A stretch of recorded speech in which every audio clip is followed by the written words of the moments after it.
for Morani. Oh, thank you, Madam Deputy Speaker.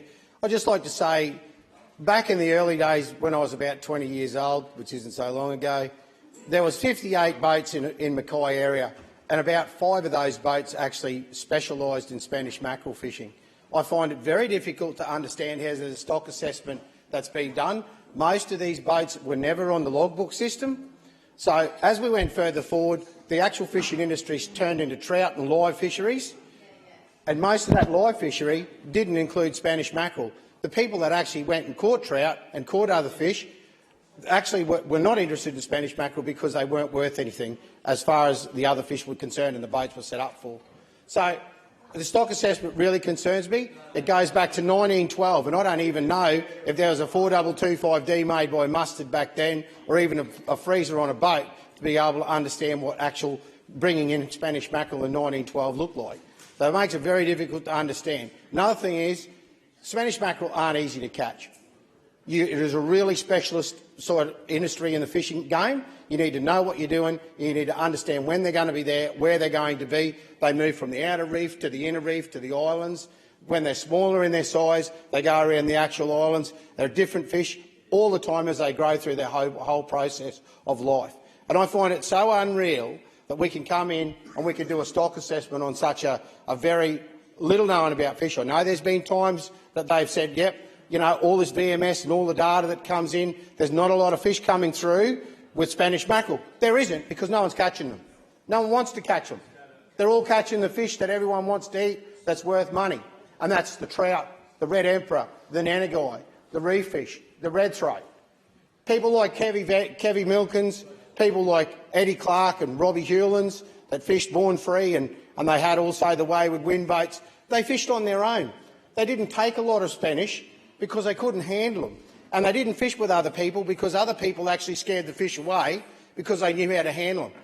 They had little boats, small little skiffs with 2-cylinder diesel engines that run around nice and quietly. They pulled their X amount of fish a day, probably no more than 50, and they went home and processed them with love and care. They went back some of the best eating fish that you'd ever find.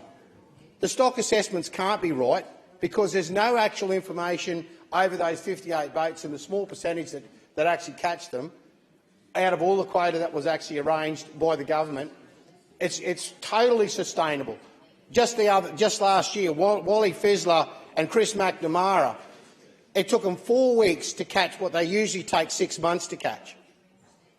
So the actual amount of fish out there is way more than the government realises. The next thing is we're going to see is the driving of a black market by other fishermen or other people that would seek to go out and catch these fish, see this hole, and then replace it by using black marketeering. We haven't seen that yet. It's about to come, whether it's still happening at the moment. The second part about this is we virtue signalling by the fact that we say, oh yeah, we're going to stop this, we're going to stop catching them, but we're going to let other countries that are unmanaged, that use unsustainable practices, that even go in so far as to use slave labour to go and catch these fish and then import it back into our waters or import it back into our country. We don't know how it's been handled, how it's been taken. No one understands any of it. There's no closures, there's no anything. How can that really be a sustainable fishery for us to go into in that situation and say that we've done assessments? The recreational people don't even catch Spanish mackerel. They're not silly. These fish are hard to catch. I'll tell you now, 1 out of 20 boats would bring a Spanish home. Most boats don't even hold an esky big enough to put a Spanish in, let alone catch one. People don't realise that this is the norm. I'm in the recreational and the professional. I still hold a professional licence. And you know and I know, when your people go out to catch a Spanish mackerel, they'll take one to feed Madam Deputy Speaker, one will feed most of the village or most of the family for that night. And they don't take a lot. So the Spanish mackerel fishery was never in danger. The way that it's been worked out through these modelling programs. Now, this is another interesting factor. Modelling programs that have, error built in, or there is a certain amount of error, and we know there is. I've even spoke to people like Cardno that said to me some of these modelling programs are up to 48% in error. And that compounds. Instead of throwing a coin at a 50-50, you're actually a 95-5 because the error is so bad out of all that distance that people have said. So we make you're taking a modelling program, you're trying to model a fish that no one's actually catching, that the professional industry has a really small amount of people that actually professionally take these fish, and you're saying, oh, because of all this BMS time across this whole fleet, we're not taking any fish. Of course they're not taking any fish, because they don't take those fish because they're not worth the money that the other fin fish are. And the Spanish mackerel side of it, if you don't take them, then they will become a black market, and we will be seeing it.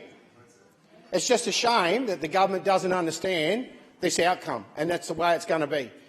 The way that the steepness is, the way that the whole modelling process is, I just can't get over it. I've spoken to so many professional fishermen, and they are dedicated to Spanish mackerel.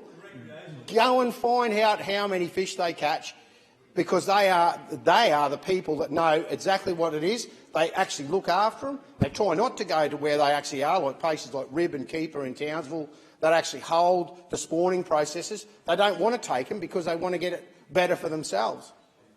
Why would we just say no to an industry that's done so much? The fishing industry has taken us through the war.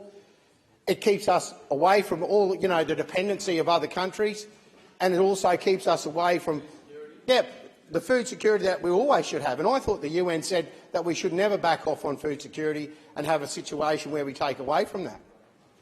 But here we go. And even I've spoken estimates about it and about the situation with the mackerel fishery and what's happening with the reef. So are we trading off some of this stuff with the Spanish mackerel fishery so that we can keep the tourism going here in the country? If we are, that's a blackmail scenario that we should never back down to. These people aren't destroying an industry that they protected in all those years. The actual industry is actually minimised. Now we hardly have anyone doing the Spanish mackerel, so I can't see how it's overfished, and I can't see the recreational sector taking them as well. And this is why, some of the information that I've written down here, and right down the bottom here, goes into the fact that using the value suggested by peer reviewer, there could easily be 3 times as many mackerel as Queensland Fisheries are stating, meaning the fishery is actually not in any trouble. The Queensland fishing industry body, QSA, commissioned its own peer review on Spanish mackerel stock assessment. The reviewers discovered huge discrepancies in the government's assessment on which the new rules are based.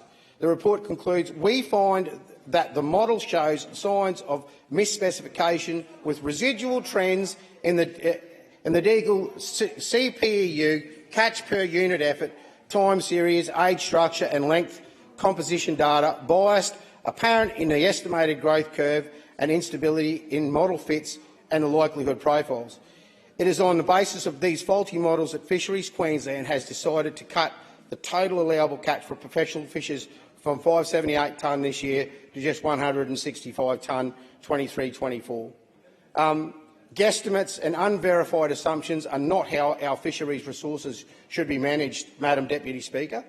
And, producers of livelihoods, they should not be ruined. These families go back a long way. I know when I first started catching fish, a lot of the fishermen wouldn't even talk about how you catch Spanish mackerel. And a lot of the actual fishermen that specialised in them would actually talk to the people that were doing deep-sea fishing, because they said, you can take all the marks we got for the deep-sea fishing, no problems, because we don't fish for Spanish, so you can go and catch all the Spanish you want.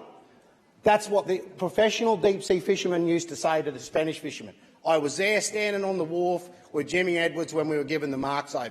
I was yelling out the coordinates. So it just goes to show you that that whole fishing fraternity shared the industry. They didn't destroy the industry. One was fishing the bottom, one was fishing the pelagic midwater fish, as the Spanish were, and today there's just about no one left. And what is left is being decimated and destroyed by faulty science and bound down and curtailed to unelected governments from overseas that have no right to try and make speculation on stuff that doesn't exist. I don't believe exists. I've got skin in the game. I've been in this place. I've caught them. I've caught more in a day than there's members in this House. And I've still got scars on my fingers from the day that actually when we changed the quota from 6 to 1, because I went out and caught the first 6 in the first half a day on my own. There's no shortage of Spanish. There's a shortage of science. That's the issue we have here in this place. Madam Acting Speaker.